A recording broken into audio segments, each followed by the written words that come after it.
बिस्मिल्लाहिर्रहमानिर्रहीम, अस्सलाम वालेकुम एंड वेलकम टू एक्सप्रेसो। इस उम्मीद और दुआ के साथ कि आप बिल्कुल ठीक ठाक हैं। मैं हूं इमरान हसन और मैं हूं अरमला हसन। उम्मीद करते हैं आप सब बिल्कुल ठीक होंगे। दिन का आगाज बहुत अच्छा होगा, लेकिन अनफॉर्चुनेटली कल के वाक़े के बाद हम सब, बल्कि पूरी कौम के हवाले से बात की जाए तो वो गमज़दा है। बिल्कुल पूरी कौम गमज़दा है और इस वक्त की जो सूरत हाल है उसको देखते हुए मुझे ऐसा लगता है कि जो जिम्मेदारी का तयन है या जो जिम्मेदारों का तयन है ये बहुत ही बड़ा मसला बन गया है।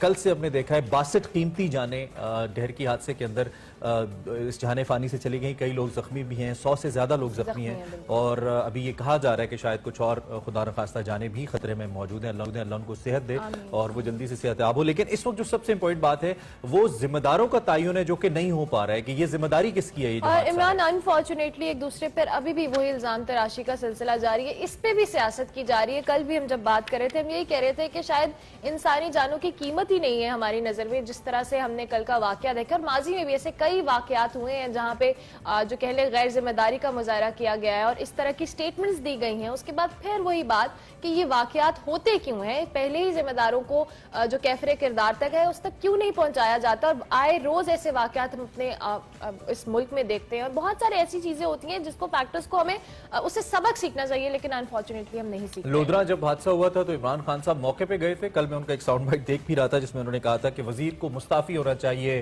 जहां पे हादसा होता है। हालांकि ये कोई हल नहीं है, ये उस वक्त भी हल नहीं था जब वजीर आजम नहीं थे वो और ये बात कर रहे थे। उस वक्त भी वजीर के मुस्ताफी होने से ना तो वो 62 जाने वापस आ सकती हैं, ना वो 20 लोग जो जख्मी हुए हैं उनके जख्म ठीक हो सकते हैं और ना वो रेलवे का करोड़ों का नुकसान वापस आ सकता है। लेकिन अल्टीमेटली कोई एक मिसाल अगर बना दी जाती पाकिस्तान की सियासी हिस्ट्री के अंदर, चाहे वो कोई PIA का हादसा है, किसी जहाज का हादसा है या फिर किसी ट्रेन का हादसा है या यूजुअल जो हादसा होते हैं, और पाकिस्तान उन ममालिक से अरबला इस वक्त जिसमें हादसा से सबसे ज्यादा जो top of the list countries हैं, सबसे ज्यादा हादसा से लोग मरते हैं, जहां पे ट्रैफिक के जो हादसा है उसमें सबसे ज्यादा अमवात वाक़े होती हैं। So is the railway. मतलब हर 4-5 महीने के बाद एक ऐसा अलमनाक हादसा। और अभी जो डिटेल्स हम पढ़ रहे थे, अभी भी अखबार मेरे सामने है जिसपे लिखा हुआ है कि जी कैसे जो चीफ इंजीनियर थे उन्होंने इस हवाले से अपडेट किया था।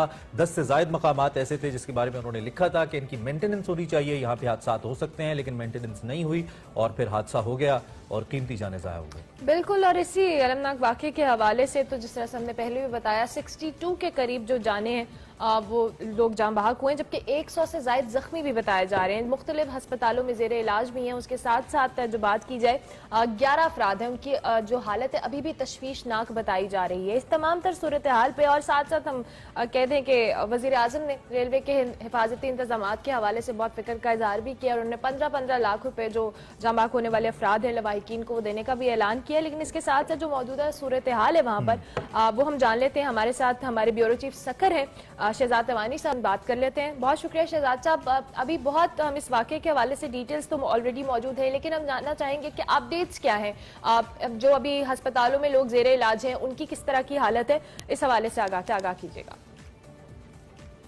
देखें, बिल्कुल जिस तरीके से ये अफसोसनाक वाक़या कल हुआ है, एक दिन से ज्यादा का टाइम गुजर गया है। 62 कीमती जाने इस अफसोसनाक वाक़े में जाया हुई हैं और 100 से ज्यादा जख्मी इस हादसे में हुए हैं। काफी सारे जख्मी जो हैं वो रहीम यार खान में किए गए हैं। उसके अलावा घोटकी के मुख्तलिफ अस्पतालों में इस वक्त बड़ी तादाद में मुसाफिर जो जख्मी हुए थे वो जेरे इलाज हैं और अस्पतालों की हालत ऐसी है कि कल जिस तरीके से जख्मियों को अस्पताल में लाया गया था तो वहां पर ना डॉक्टर थे ना अमला था। अस्पताल के जो चौकीदार थे वो जो है वो उन मरीजों को देख रहे थे और उनको ट्रीटमेंट दे रहे थे जख्मियों को। इससे अंदाजा लगाया जा सकता है कि हम कितने सीरियस होते हैं इस तरीके के जब हादसा और वाकयात होते हैं। तो अस्पतालों के अंदर सहूलियात की थी जिस वजह से जो डेड बॉडीज जो जहाँ भाग अफराद की तादाद है उसमें इजाफा हुआ है। 2 घंटे तक मुसाफिर जो है वो तड़पते रहे हैं रेती रेलवे स्टेशन पर। उनकी मदद के लिए कोई भी वक्त पर नहीं पहुंचा था। फोटो सेशन के लिए वुज़रा और उसके अलावा दीगर पार्टियों के रहनुमा रात देर गए तक वहां पर आते रहे। इस वक्त जो ट्रैक की हालत है, अब ट्रैक जो है उसको दोपहर तक बहाल कर लिया जाएगा, जबकि डाउन ट्रैक में शाम भी हो सकती है और उससे भी ज्यादा लेट हो सकता है। शहजाद, एक तो वेरी वेल डन। कल से आप जिस तरीके से हमें आगाह कर रहे हैं और डिटेल से हमें अपडेट्स रखे हुए हैं, ये एक बहुत काबिल सताइश बात है, लेकिन दूसरी जानिब इतना अफसोसनाक वाक़या है। तो ये कल जो फौरन आजम सवाती साहब पहुंच गए वहां पे, मिनिस्टर फॉर रेलवे हैं, उन्होंने कहा जी अब मैं जख्मियों को लुक आफ्टर करने के लिए आया हूं। आपने तो कहा कि 2-2 घंटे यहाँ पे रेती स्टेशन के ऊपर मुसाफिर तड़पते रहे, फिर चौकीदार उनको लुक आफ्टर कर रहे थे, हॉस्पिटल्स के अंदर अमला ही नहीं था। दो की जिम्मेदारी सिंध गवर्नमेंट की है, लेकिन क्या वफाकी वजीर साहब ने या सूबाई हुकूमत ने कुछ नहीं किया? ये महज ट्विटर के ऊपर तब्दीलियां और एक दूसरे से लड़ते लड़ाते नजर आते हैं। इंसानी जानों की कोई कदर नहीं है, चाहे वो जिस भी पार्टी से मुताल्लिक है, खासतौर पर सिंध गवर्नमेंट को। देखिए, बिल्कुल आप कह रहे हैं कि सिंध हुकूमत की जिम्मेदारी थी कि जिस तरीके से हादसा हो गया है, जब खुदा न खास्ता किसी भी दुनिया के किसी भी मुल्क में इस तरीके के हादसा होते हैं तो कौमें और उनके जो सियासतदान है वो मुत्तहिद हो जाते हैं और अपनी सियासत को छोड़ देते हैं। लेकिन अफसोस की बात यह है कि कल भी हमने देखा है कि वफाकी और सूबाई हुकूमत के दरमियान एक गैप नजर आ रहा था। हर कोई अपना मौक़िफ़ दे रहा था। वफाकी वज़ीर रेलवे ने तहकीकात तो बहुत दूर की बात रही है, सिर्फ नोटिस किया है और पहले उन्होंने ये कह दिया कि एक बोगी के अंदर ओवरलोड लोग थे, इस वजह से ये हादसा हो सकता है। ओवरलोड लोग करने वाला कौन है? शायद पैसे लेकर, टिकट देकर उनके बोगियों के अंदर शायद लोगों को बिठाने वाला भी महकमा रेलवे ही है। उन्होंने ही शायद लोगों को उसको बिठाया होगा। ये बातें तो खैर अब जब तहकीकात होगी तब पता चलेगा। 13 मकामात साफ करार दिए गए थे, रोडी से लेकर रहियार खान तक।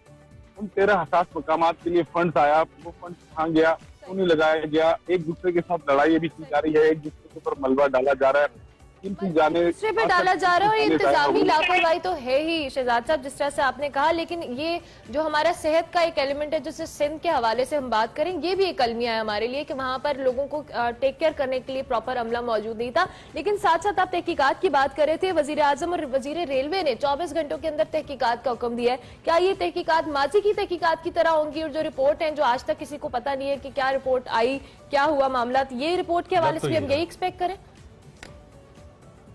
देखिए, बिल्कुल आप ठीक कह रहे हैं कि काफी कार्रवाई में तो बिल्कुल तहकीकात हो चुकी है, लेकिन अब तक कभी भी किसी के खिलाफ कोई ऐसी कार्रवाई नहीं हुई है। जिस तरीके से भी इमरान कह रहे थे कि इस्तीफाओं की बात की जाती है, वाकई इस्तीफा कोई हल नहीं है इस चीज का। अमली काम होना चाहिए। जिस तरीके से ये हादसा हुआ तो उस हादसे के बाद इतनी डेड बॉडीज नहीं होने चाहिए, जांबाज अफराद इतने नहीं होने चाहिए थे। अगर फौरी तौर पर कार्रवाई कर ली जाती, रेस्क्यू का ऑपरेशन शुरू किया जाता और उसके अलावा जख्मियों को फौरी तौर पर ट्रीटमेंट दिया जाता और अस्पतालों की तरफ ले जाया जाता, तो मेरा ख्याल ये है कि इतनी ज्यादा अमवात नहीं होती। हम एक दफा फिर जो है वो फेल हो गए अपने लोगों की हिफाजत करने में। ये वही लोग जिम्मेदार हैं जो 5 साल में एक दफा आकर वोट के लिए मिन्नतें करते हैं और उसके बाद वो गायब हो जाते हैं। कल कोई भी MNA MPS जो है सुबह के टाइम पर वहाँ हादसे वाली जगह पर नजर नहीं आया। इंतहाई अफसोस की बात है। ये सबने मजम्मतें की हैं, सबने जो है वो दिल अफसोस का इजहार किया है, लेकिन किसी ने भी अमली तौर पर और शहजाद, अफसोस की बात तो ये है, यकीन जानिए, इस कदर दिल गिरफ्ता है हम कि आप देखिए कि ये वो लोग हैं जो कि पूरा साल पैसे जमा करके, किराए टिकट के पैसे जमा करते हैं और फिर अपने घरों को जाते हैं। छोटे सतह के मुलाजमीन होते हैं जो रेलवे से ट्रैवल करते हैं और फिर आपको पता है किस तरह के और किस सतह के लोग हैं ये, गुर्बत के मारे, और फिर उनके साथ ये हो जाना और इनकी कौन दाद रसी करेगा? हमें तो नहीं लगता। खैर, मैं चाहता हूँ आप जरा इस हवाले से हमें बता दीजिए, जो लोग जख्मी हुए थे, क्या इस वक्त उनमें से कुछ लोग डिस्चार्ज भी हुए हैं? कुछ कल गवर्नमेंट ने कंपनसेशन की भी बात की थी, और खास तौर पे जो डेड बॉडीज है उनकी क्या सिचुएशन है? क्या डेड बॉडीज सारी लवाहिकीन तक और आबाई घरों तक पहुंचा दी गई हैं? क्या अपडेट्स हैं इस हवाले से? किसी भी कीमती एक जान की भी कोई कीमत नहीं हो सकती है। ये वैसे जो है वो लवाहिकीन क्या करेंगे जब उनका कोई भाई बहन, बुजुर्ग, कोई बड़ा या छोटा दुनिया से चला गया हो? जिस तरीके से कल डेड बॉडीज को हमने देखा है, जिस तरीके से लोग वहां पर तड़प रहे थे, रो रहे थे, और जो जख्मी मुसाफिर थे वो आग कर रहे थे, वो एक ऐसा मंजर है जो मैं शायद आपको बयान नहीं कर सकता। एक बड़ा दिल दुखाने वाले वो मनाजिर थे। इस वक्त तक जो है वो 62 लोगों की मौत हुई है अफसोसनाक वाक़े में। 35 मैयतें जो है वो ईडी एम्बुलेंस के जरिए पंजाब के मुख्तलिफ इलाकों में, रावलपिंडी, फैसलाबाद, मुल्तान और दीगर इलाकों की तरफ भिजवा दी गई है। मजीद लाशें जो है वो भी ईडी एम्बुलेंसेज और दीगर एम्बुलेंस के जरिए जो है वो मकामी जो इलाके हैं उन लोगों के वहां जाएंगे और वहां फिर उनकी तकसीम कर दी जाएगी। इस वक्त जो है जो अस्पताल हैं उन अस्पतालों के अंदर जो जख्मी हैं मुसाफिर, वो उनका इलाज किया जा रहा है। ठीक हो गया, बहुत शुक्रिया शहजाद साहब, बहुत शुक्रिया कि आपने इस हवाले से हमें अपडेट किया। और आप नो डाउट आप भी बहुत इनक्रेडिबल काम, जिस तरह से फील्ड में इस तरह के वाकयात को कवर करना नो डाउट खुद एक बहुत चैलेंजिंग काम है। और अभी हमने जिस तरह से इस वाकये के फॉलोअप के हवाले से भी बात की, और यही बात है कि जब इस सारी सिचुएशन में ब्लेम गेम की जो सिचुएशन है उससे हमें अवॉइड करने की जरूरत है। हमें सिर्फ ये सोचना है कि जो वाकया जिस वजह से पेश आया उसके रूट तक पहुंचा जाए, रूट कॉज तक पहुंचा जाए। सिर्फ सिंध गवर्नमेंट के हवाले से एक बात कि सिंध गवर्नमेंट की जानिब से अभी तक एक रेस्क्यू सर्विस नहीं है सरकारी सतह पे जिसको चलाया जा रहा हो। कल विफाक ने भी ये बात की, इन्होंने बदली है सिंध की हालत। No words. अच्छा जी, इस हवाले से हम बात भी करते रहेंगे, फॉलोअप भी लेते रहेंगे।